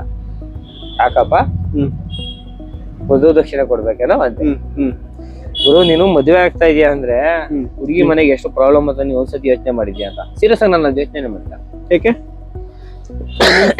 ನಿಮ್ ಫ್ಯಾಮಿಲಿ ಹೋಗುತ್ತಾ? ದೊಡ್ಡ ಫ್ಯಾಮಿಲಿ, ಇನ್ಸ್ಟಾ ಫ್ಯಾಮಿಲಿಲಿ ನಿನಗೆ 83,000 ಜನ ಫಾಲೋವರ್ಸ್ ಇದಾರೆ. 1,000 ಜನ ಬರಲ್ವಾ? ಖಂಡಿತ 1,000 ಜನ ಬಂದೇ ಬರ್ತಾರೆ, ಪಕ್ಕಾ ಬರ್ತಾರೆ. 100-200%. ನನ್ನ ಫ್ಯಾಮಿಲಿ ಅಂತ ಒಂದು 500 ಜನ ಸೇರಲ್ವಾ? ಹೌದು, 1,000 ಜನ ಅದ. ಅವ್ರ ಫ್ಯಾಮಿಲಿ ಜನಕ್ಕೆ ಫ್ಯಾಮಿಲಿಗೆ ಊಟ ತಿಂಡಿ ಅಷ್ಟೇ ಹೆಂಗ್ ಮಾಡ್ಬೇಕು. ಅದಕ್ಕೆ ನೀನ್ ಏನಕ್ಕೂ ಕೊಟ್ಬೇಡ, ಅಡಿಗೆ ಊಟ ಕೊಟ್ಬಿಡಿ 2 ಲಕ್ಷ ದುಡ್ಡು ಅಂತ ಹೇಳ್ತಾ ಇದ್ದೆ ನಾನು. ಅಲ್ಲಿಗೆ ಅರ್ಥ ಆಯ್ತು. ಅಂದ್ರೆ ಕೆಲವ್ರು ಮಾತಾಡ್ಬೇಕಾರೆ ಅನಿಸ್ತಾ ಇರುತ್ತೆ ನಾನೊಂದು ಪ್ರೀತಿ ಸಂಪಾದನೆ ಮಾಡಿದೀನಿ ಅಂತ. ಕೆಲವು ಟೈಮ್ ನಾನು ಗಾಡಿಲಿ ಹೋಗ್ಬೇಕಾರೆ ಎಲ್ಲ ನಮಸ್ಕಾರ ಅಣ್ಣ ಅಂತಾರೆ. ನೆನ್ನೆ ಒಬ್ಬ ಕಸ್ಟಮರ್ ಇನ್ನೋವಾ ಕೃಷ್ಣದಲ್ಲಿ ಕರ್ಕೊಂಡು ಹೋಗಿದ್ದೀನಿ. ನಾವು ಇಳಿಸಲಾಗಲ್ಲ ಅದನ್ನ. ಕಸ್ಟಮರ್ ಇದ್ದಾಗ ನಮಸ್ಕಾರ ಹೊಡು ಸುಮ್ಮನೆ ಆಗ್ಬಿಡ್ತೀವಿ. ಬೆಳಗ್ಗೆಯಿಂದ ಸಂಜೆ ಗಂಟೆ ಕಸ್ಟಮರ್ ನನ್ನ ಕೇಳಬೇಕು ಅಂತ ಒಂದೇ. ಎಷ್ಟು ಜನ ಫ್ರೆಂಡ್ಸ್ ಸಂಪಾದನೆ ಮಾಡಿದ್ಯಾ ನೀನು? ತುಂಬಾ ಜನ ಸಂಪಾದನೆ ಮಾಡಿದ್ದೀನಿ ಸರ್ ಅಂದೆ. ಯಾಕೆ ಸರ್ ಅಂದೆ? ಬೆಳಗ್ಗೆಯಿಂದ ನಾನು ಅಬ್ಸರ್ವ್ ಮಾಡ್ತಾ ಇದ್ದೀನಿ. ಈ ಕಡೆ ಯಾರೋ ಒಬ್ಬ ಸ್ಕೂಟಿಲಿ ಹೋಗ್ತಾ ಇರ್ತಾನೆ, ನಮಸ್ಕಾರ ಅಂತಾನೆ ಹೋಗ್ತಾನೆ. ಒಬ್ಬ ಆಟೋದಲ್ಲಿ ಹೋಗ್ತಾ ಇರ್ತಾನೆ, ನಮಸ್ಕಾರ ಅಂತಾನೆ. ಯಾರೋ ಬಸ್ಸಲ್ಲಿ ಹಾಯ್ ಬ್ರೋ ಅಂತ ಕರೀತಾರೆ ನಿನ್ನ. ಕ್ಯಾಬಲ್ಲಿ ಹೋಗ್ಬೇಕಾರೆ ವಿಡಿಯೋ ಮಾಡ್ತಾರೆ. ಏನದು ಅಂತ. ಇಲ್ಲ ಸರ್ ನನಗೆ ಸೋಷಿಯಲ್ ಮೀಡಿಯಾದಲ್ಲಿ ಒಂದು ವರ್ಕ್ ಮಾಡ್ತೀನಿ, ನಾನೊಬ್ಬ ಬ್ಲಾಗರ. ಯಾವ್ದು ನಿಮ್ಗೆ ಐಡಿಯಾ ಹೇಳೋದು? ಐಡಿಯಾ ಹೇಳಿದೆ. ನೋಡಿದ್ರು ಓಕೆ 83 kg ಅಂದ್ರೆ ಸುಮ್ಮನೆ ಆದ್ರು. ಮತ್ತೆ ಹೋಯ್ತು ಏನಾಯ್ತು, ಸಿಟಿ ಒಳಗಡೆ ಎಂಟ್ರಿ ಆದ್ವಿ. ಹೆಬ್ಬಾಳ ಬಿಟ್ಟು ಬರ್ತಾ ಇದ್ವಿ. ಎಲ್ಲರೂ ಮಾತಾಡೋಣ ನಮಸ್ಕಾರ ಅಂತಾರೆ. ಇನ್ನೂ ನಮ್ಮ ಐಡಿಯಾ ಹೇಳೋದು. ಅದೇ ಸರ್ ಆಲ್ರೆಡಿ ಲಿಂಕ್ ಇರ್ತದೆ, ಓಪನ್ ಮಾಡೋದು. ಇಲ್ಲ ನೀನು ಲಾಗ್ ಅದು ಏನು ಮಾಡಿದ್ಯಾ, ಏನು ಇದು ಮಾಡಿದ್ಯಾ ವಿಡಿಯೋ ಅನ್ನೋದು ನಾನು ನೋಡ್ಬೇಕು. ಯಾಕಂದ್ರೆ ಇಷ್ಟು ಜನ ನೀನು ಮಾತಾಡ್ತಾರೆ, ನೀನೇನೋ ಒಂದು ಮಾಡಿದ್ಯಾ. ಸುಮ್ಮನೆ ನಮ್ಮ ಜನಗಳು ಸುಮ್ಮನೆ ಯಾರಿಗೂ ಪ್ರೀತಿ ಕೊಡಲ್ಲ. ಹೌದು, ಅವ್ರು ಹೇಳಿದ್ ನನಗೆ, ನಿನ್ನ ಗಾಡಿ ನೋಡಿ ನೀನೇ ಇದೆಯಾ ಅಂತ ಹೇಳಿ ನಮಸ್ಕಾರ ಮಾಡಿ ಹೋಗ್ತಾ ಇದಾರೆ ಅಂದಾಗ ನೀನೇನೋ ಒಂದು ಒಳ್ಳೆ ಕೆಲಸ ಮಾಡಿದ್ದೆ ಅಂತ ಅರ್ಥ. ನೀನ್ ಕೆಟ್ಟ ಕೆಲಸ ಮಾಡಿದ್ರೆ ನಿನ್ನ ಯಾವ ಹೋಗ್ತಾ ಹೋಗ್ತಾರೆ ಅಂತ ಹಂಗೆ ಅಂದ್ರು ಕಸ್ಟಮರ್ಗೆ. ಅವರು ನೆಕ್ಸ್ಟ್ ಟೈಮ್ ಎಲ್ಲ ಹೋಗ್ಬೇಕಾರೆ ಹೇಳ್ತೀನಿ ಬಂದ್ಬಿಡು. ಫಿಕ್ಸ್ ಆಯ್ತು. ಫಿಕ್ಸು. ನಾನು ಹಿಂಗೆ ಹೋಗ್ತಾ ಇದೀನಿ ಅಂತ ಹೇಳ್ಬಿಡ್ತೀನಿ. ಆರ್ಯ ಫಸ್ಟೇ ಅಪ್ಡೇಟ್ ಮಾಡ್ತೀನಿ, ಬಂದ್ಬಿಡು. ಸರ್ ನಾನು ಒರಿಜಿನಲ್ ನೇಮ್ ಬಂದ್ಬಿಟ್ಟು ಸುನಿಲ್ ಆರ್ಯ HS. ನನ್ನ ನೇಮ್ ಬರೀ RASP ಅಂತ ಹಾಕೊಂಡಿದ್ದೀನಿ. RASP ಅಂತ ತಕ್ಷಣ SP ಅಂತ ತಕ್ಷಣ ಯಾರು ಅನ್ಕೊಂತಾರೆ ಅಂದ್ರೆ ನಂದು ಸುನಿಲ್ ಪ್ಲಸ್ ಹುಡುಗಿ ಹೆಸರು ಅಂತ ಅನ್ಕೊಂತಾರೆ. ಆರ್ಯ ಅಂದ್ರೆ ನನ್ನ ನೇಮು. ಅದು ಹೇಳಿ ಸರ್, ಅದು ಕ್ಲಿಯರ್ ಕಟ್ ಹೇಳಿ. SP ಅಂತ ಅನ್ಕೊಂಡಿದ್ದೆ. ನನ್ನ ತಂದೆ ತಾಯಿ ಹೆಸರು ಶ್ರೀನಿವಾಸ್ ಪಾರ್ವತಿ. ಓಕೆ. ಜನ್ಮ ಕೊಟ್ಟವ್ರ ಹೆಸರು ಅಲ್ಲಿ ಇರ್ಬೇಕು ಅನ್ನೋ ಉದ್ದೇಶಕ್ಕೆ RASP ಹಾಕಿದ್ದೀನಿ. ಈ ಹೆಸರು ಟೈಟಲ್ ಇಡಕ್ಕೆ 15 ದಿವಸ ನಾನು ಯೋಚನೆ ಮಾಡಿದ್ದೀನಿ. ಓಕೆ. ನಾನು ಇನ್ಸ್ಟಾಗ್ರಾಮ್ ಅಲ್ಲಿ ನನಗೆ ಗೊತ್ತಿತ್ತು ಏನೋ ಒಂದು ಮಾಡಬೇಕು, ಮಾಡ್ತೀನಿ ಅನ್ನೋದು ಏನೋ ಒಂದು ಅಂದ್ರೆ ಮನ್ಸಲ್ಲಿತ್ತು. ಅದು ಇಷ್ಟು ಜನ ಸಂಪಾದನೆ ಮಾಡೋದಲ್ವಾ ಖುಷಿ. ಆರ್ಯ ನನ್ನ ಹೆಸರು, ಡಾರ್ಲಿಂಗ್ ನನ್ನ ಗಾಡಿ ಹೆಸರು. A13 ನನ್ನ ಊರ್ ನೇಮ್ ಬರ್ಬೇಕು. RASP ಕರಿಬೇಕಾರೆ ಬೇರೆಯವರು ನನ್ನ ತಂದೆ ತಾಯಿ ಹೆಸರು. ಎಷ್ಟೋ ಜನ ನೋಡ್ತಾ ಇರ್ತಾರೆ ಹಿಂಗೆ, SP ಹೋಗ್ತಾನೆ ನೋಡೆ ಅಂತಾರೆ. ಹುಡುಗಿರುಗಳಾಗಿರ್ಬೋದು ಹುಡುಗರುಗಳಾಗಿರ್ಬೋದು SP ಹೋಗ್ತಾನೆ ನೋಡೆ, ಯಾರೇ ಅದು? RASP ಅಂತಾರೆ. ನಾನು ಕೇಳಿಸ್ಕೊಂತೀನಿ, ಹಿಂಗ್ ತಿರುಗಿ ನೋಡ್ತೀನಿ, ತಿಳ್ಕೊಂಡ್ಬಿಡ್ತಾರೆ ಗಡಿಗೆ. ಅಂದ್ರೆ ಕೆಲವರು ಹೆಂಗೆ ಅಂದ್ರೆ ನಾನು ಅಷ್ಟೇ. ನಾನು ಸ್ಟಾರ್ಟಿಂಗ್ ಎಲ್ಲ ಲಾಗ್ ಸ್ಟಾರ್ಟ್ ಮಾಡೋಕ್ಕಿಂತ ಮುಂಚೆ ನನಗೆ ಫಾಲೋವರ್ಸ್ ಇಲ್ಲದೆ ಇದ್ದಾಗ ಯಾರು ಒಳ್ಳೊಳ್ಳೆ ಲಾಗರ್ಗಳು ಅಥವಾ ವಿಡಿಯೋ ಕ್ರಿಯೇಟರ್ಸ್ಗಳು ಸಿಕ್ತಾಗ ಅವ್ರು ನೋಡಿದಾಗ ಏನೋ ಒಂಥರ ನನ್ಗೊಂಥರ ಕೈ ಶೇಕ್ ಬರೋದು ಖುಷಿಗೆ. ಅವರು ಇಲ್ಲಿ ಅಲ್ಲಿ ನೋಡೋರು ಇಲ್ಲಿ ನೋಡಿಬಿಟ್ಟು ಎಲ್ಲ ಡೈರೆಕ್ಟ್ ಆಗಿ ಮಾತಾಡ ಬೇರೆಯವ್ರಿಗೆ ನಾನು ಸಿಕ್ತಾಗ ಫೀಲ್ ಆಗುತ್ತೆ. ನನಗೆ ಮೆಸೇಜ್ಗಳು ತುಂಬಾ ಇದೆ, ಅಣ್ಣ ನೀನ್ ನೋಡಿ ತುಂಬಾ ಖುಷಿ ಆಯ್ತು. ಕೆಲವರು ಅವ್ರವ್ರ ಸ್ಟೇಟಸ್ ಹಾಕೊಂತಾರೆ,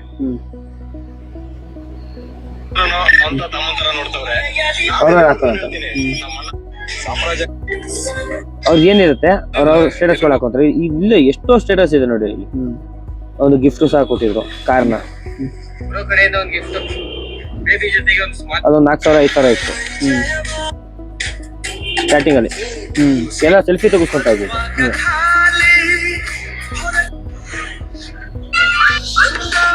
ಅವರು ಇದಕ್ಕೆ ನಾನೊಂದು ಕಮೆಂಟ್ ಹಾಕದ್ನಾ, ಅವ್ರು ಖುಷಿ ಅದು. ಅವ್ರವರೇ ಎಡಿಟ್ ಮಾಡಿರಂತಿದ್ವಿ ಎಲ್ಲ, ನಾನು ಯಾವುದೂ ಅಲ್ಲ, ಅವ್ರು ಮಾಡಿ ಹಾಕಿರೋದು ನೋಡಿ ಇಲ್ಲಿ ಯಶು ಅಂತ. ಅದು ನನ್ನ ಗಾಡಿ ಕೃಷ್ಣ ಫೋಟೋ. ರೀತಿ ಸಂಪಾದನೆ ಮಾಡಿದ್ವಿ, ದುಡ್ಡು ಸಂಪಾದನೆ ಮಾಡಿಲ್ಲಪ್ಪ, ರೀತಿ ಸಂಪಾದನೆ ಮಾಡಿದ್ವಿ. ನೀವು ಬಂದ್ಬಿಟ್ಟು ನನಗೆ 50,000 ಬಡ್ಡಿ ಗಿಡಿಸ್ಕೊಡಿದ್ವಿ.